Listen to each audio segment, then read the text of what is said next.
Hello दोस्तों, welcome to toppers तक। आज की क्लास में क्लास 10th की मैथमेटिक्स फिर से स्टार्ट करते हैं। क्लास 10th में आपका ट्रिग्नोमेट्री चल रहा था, त्रिकोणमिति हिंदी में कहते हैं।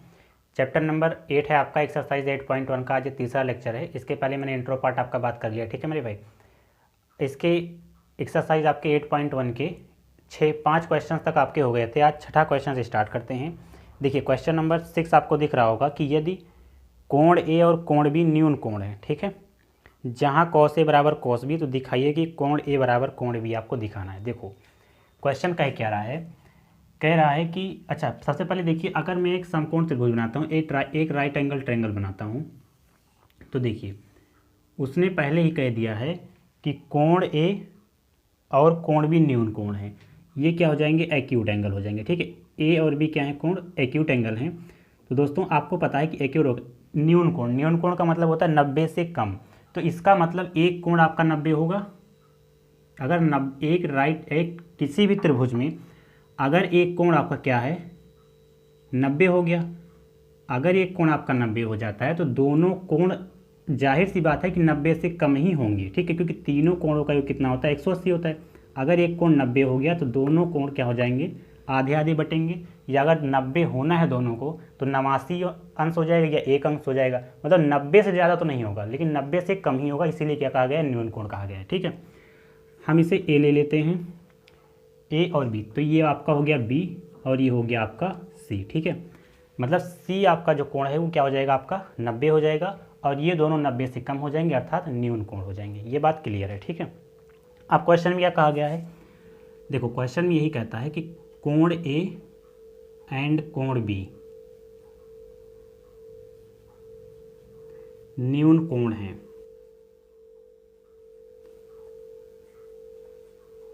आगे आपका कहता है कि कॉस ए बराबर कॉस बी है इसी क्वेश्चन में, ठीक है। क्या है, कॉस ए बराबर कॉस बी आपको दिया गया है, तो आपको दिखाना है। फिर क्वेश्चन कहता है दिखाइए कि कोण ए बराबर कोण बी की, ठीक है। क्वेश्चन क्या कह रहा है कि एंगल ए और एंगल बी अगर न्यून कोण है तो कॉस ए बराबर कॉस बी है। तो आपको दिखाना है, प्रूफ करना है कि एंगल ए बराबर एंगल बी की। देखिए सबसे पहले हम जानते हैं चूंकि कि कॉस ए बराबर क्या है, कॉस बी है, ठीक है। ठीक है दोस्तों, अगर कॉस ए मतलब कॉस ए का मतलब ये वाला एंगल, यही तो होगा, ठीक है। तो कॉस ए बराबर क्या होता है, आधार बटे कर्ण।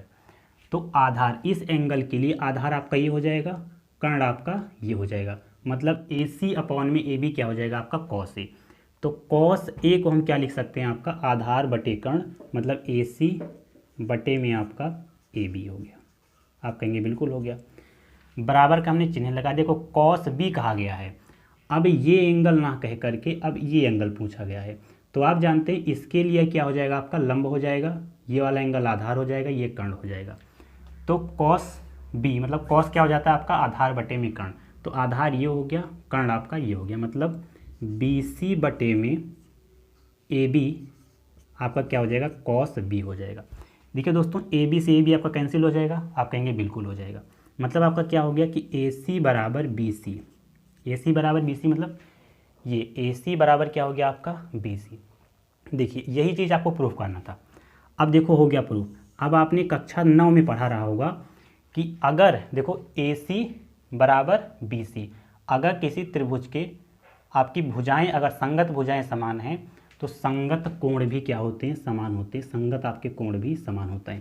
तो यहाँ पर आपको स्टेटमेंट लिखना पड़ेगा, चूंकि त्रिभुज ए बी सी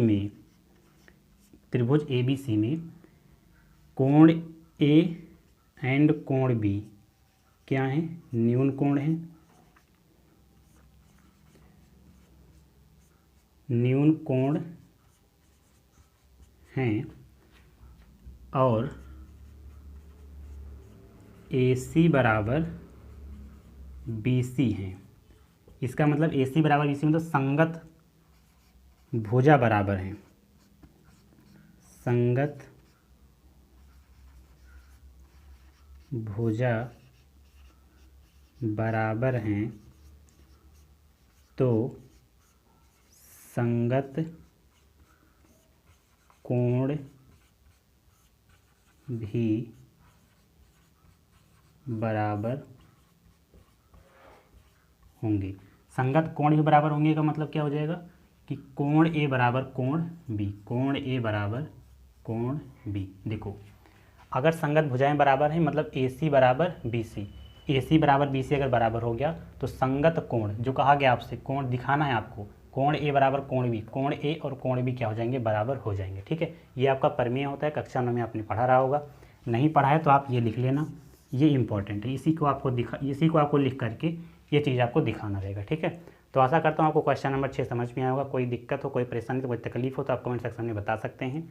अब देखिए क्वेश्चन नंबर आपका 6 हो गया, अब क्वेश्चन नंबर 7 देखते हैं। ठीक है, इसको आप नोट कर सकते हैं। आइए दोस्तों क्वेश्चन नंबर 7 आपको दिख रहा होगा। ठीक है, क्वेश्चन नंबर 7 आपको क्या कह रहा है, 7 नंबर क्वेश्चन है कि कॉट थीटा बराबर 7/8। ठीक है, क्वेश्चन नंबर कौन सा है आपका 7, कहता है कि कॉट थीटा बराबर 7/8 मतलब 7/8। क्वेश्चन ये आपका है, इसमें दो चीज़ें आपसे पूछी गई हैं। पहली चीज़ क्या कह रहा है, कह रहा है 1 प्लस साइन थीटा इंटू में 1 माइनस साइन थीटा बटे में आपका क्या हो जाएगा 1 प्लस कॉस थीटा और इंटू में क्या हो जाएगा 1 माइनस कॉस थीटा। ये पहला चीज़ है। ठीक है, दूसरा आपको क्या बताना है, दूसरे में आपको बताना है कि cot square theta, cot square theta, ये दोनों चीज़ें आपको क्या करनी है, वैल्यू फाइंड करनी है।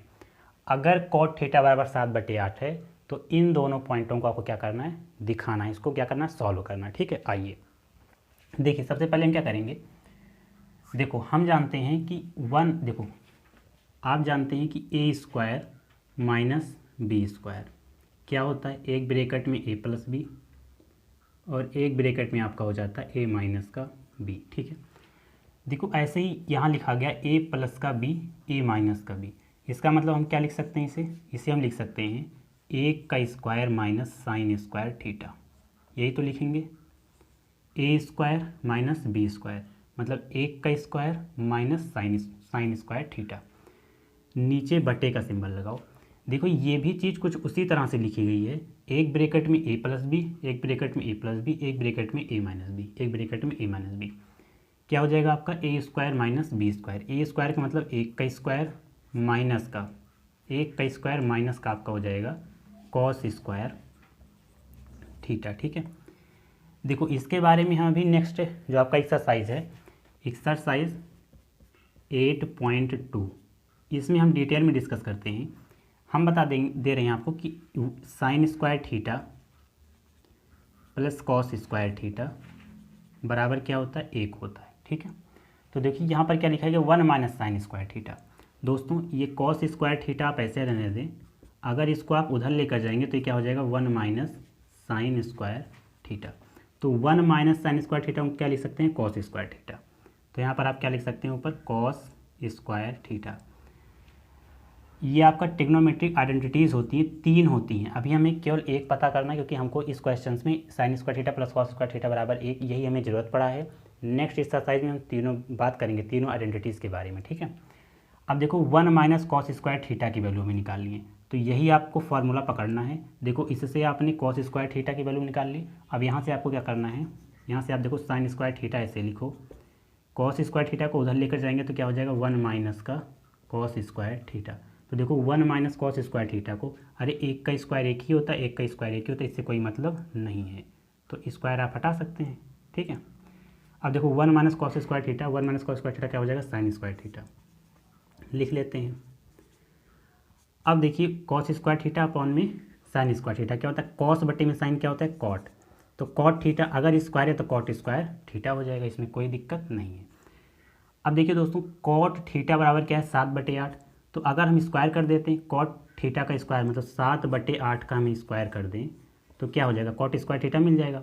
और 7 का स्क्वायर कितना हो जाएगा 49, 8 का स्क्वायर 64, ये हो गया आपका आंसर। ठीक है, देखो इस क्वेश्चंस को आप पाइथागोरस प्रमेय से भी कर सकते हैं। ऐसे बनाइए, कॉट थीटा बराबर आपका क्या हो जाएगा आधार बटे लंब, ये होगा, तो आधार आपका 7 हो जाएगा, लंब आपका 8 हो जाएगा, 8 × 8 = 64, 7 × 7 = 49, इस तरह से आपको कर्ण निकालना पड़ेगा। और कर्ण निकाल के फिर आपको यहाँ से sine theta cos theta sine cos theta की आपको वैल्यू रखनी रहेगी, ठीक है। तो चाहे आप उस तरह से भी कर सकते हैं या ये मेथड लगा के भी आप कर सकते हैं। देखो दूसरे में पूछा क्या गया है, कॉट स्क्वायर थीटा। देखो कॉट स्क्वायर थीटा यहाँ पर भी आपने निकाला है, सेम वही चीज़, वही क्वेश्चन पूछ लिया गया, यहाँ से इस तरह से पूछा और लास्ट में जो चीज़ आपने करी वो कॉट स्क्वायर थीटा पूछ लिया गया। तो देखो कॉट स्क्वायर थीटा यहाँ से आपने जब लिखा तो कितना आ गया 49/64। तो सेकेंड वाला भी होगा कितना हो जाएगा 49/64। तो सेकंड का आपका आंसर ये हो जाएगा, फर्स्ट वाले का आंसर आपका ये हो जाएगा। अगर आपको फर्स्ट इस तरह से थोड़ा सा कम समझ में आया, क्योंकि अगर आपने पहले से पढ़ा रहा होगा तब तो ये आइडेंटिटीज़ आपको पता रही होंगी, लेकिन अगर नहीं पता है तो आप पाइथागोरस प्रमेय से साइन थीटा की और कॉस थीटा की वैल्यू रख करके सॉल्व कर सकते हैं, ठीक है दोस्तों। तो ये हो गया आपका क्वेश्चन नंबर 7। अब इसको आप नोट कर सकते हैं। क्वेश्चन नंबर 8 देखेंगे इसके बाद। आइए दोस्तों क्वेश्चन नंबर 8 आपको दिख रहा होगा, ठीक है। क्वेश्चन नंबर 8 क्या कहता है कि यदि 3 cot a = 4 दिया गया है तो आपको जांच करना, आपको दिखाना है कि 1 - tan square a / 1 + tan square a बराबर आपका होता है cos square a - sin square a, है कि नहीं। क्या कह रहा है देखो, क्वेश्चन 8 नंबर क्वेश्चन में लिखता हूँ, क्वेश्चन नंबर 8, ठीक है। क्वेश्चन नंबर 8 आपका क्या कह रहा है कि 3 cot a बराबर कितना है आपका 4। तो आपको दिखाना है कि 1 - tan स्क्वायर a बटे में 1 + tan स्क्वायर a बराबर आपका क्या है cos स्क्वायर a माइनस का sin स्क्वायर a। एक बार मैं क्वेश्चन मिला लेता हूँ, ठीक है। अब सही है, इसी को दिखाना है कि दोनों सॉल्व करने पर इक्वल बराबर आते हैं कि नहीं, ठीक है। देखो दोस्तों ये cot a बराबर क्या आप लिख सकते हैं 4/3 लिख सकते हैं कि नहीं। देखो बराबर की इधर जो चीज़ होती है गुणे में, वो बराबर की अगर उस पार लेकर जाओ किस में हो जाएगी, भाग में हो जाएगी। तो 3 किस में आ गया आपका, भाग में आ गया। दोस्तों यहाँ पर cot a बराबर 4/3 दिया गया है। तो आप सबसे पहले क्या करेंगे, एक राइट एंगल ट्रायंगल बनाएंगे, ये आपका 90 होगा। अगर हम ABC ले लेते हैं कोण A के लिए, तो cot a बराबर क्या हो जाएगा आपका आधार बटे लंब। तो आधार आपका 4 हो गया, क्योंकि cot a बराबर आपका क्या हो जाएगा आधार बटे लंब होगा। तो 4 आपका हो गया आधार, लंब हो गया आपका 3, तो ये आपका कितना आ जाएगा 5 आ जाएगा। आप पाइथागोरस प्रमेय लगाना, ये आपका 5 आएगा, ठीक है। तो अगर मैं 1 माइनस यहाँ पर क्या है tan स्क्वायर, मतलब tan a बराबर क्या हो जाएगा आपका, tan a बराबर आपका हो जाता है लंब बटे आधार, मतलब लंब 3 और आधार 4।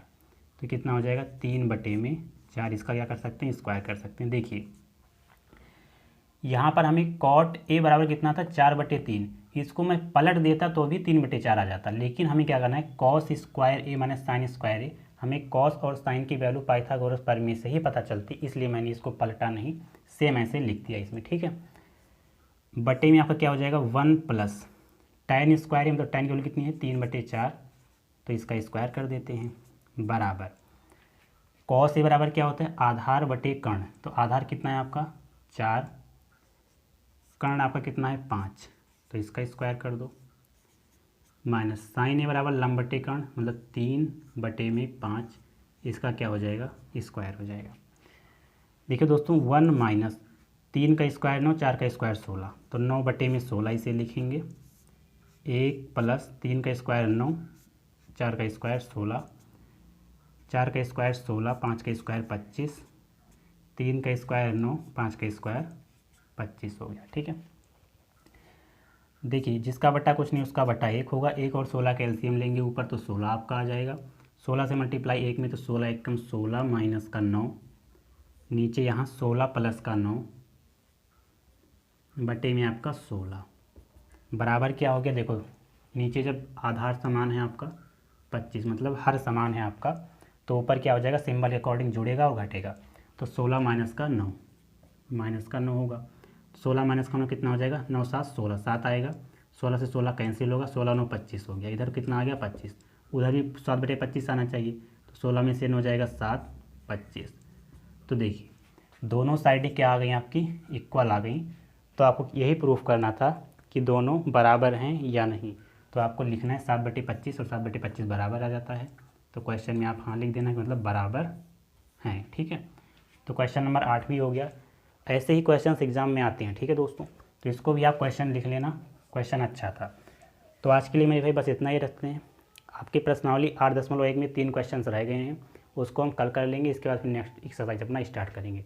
तो आज की क्लास आपको कैसे लगी कमेंट सेक्शन में जरूर बताइएगा। वीडियो को लाइक कर देना, चैनल पर नए चैनल को सब्सक्राइब कर देना। Thank you so much for watching. Please subscribe the channel and press the bell icon for daily notification. I will meet you next session. Thank you मेरे भाई।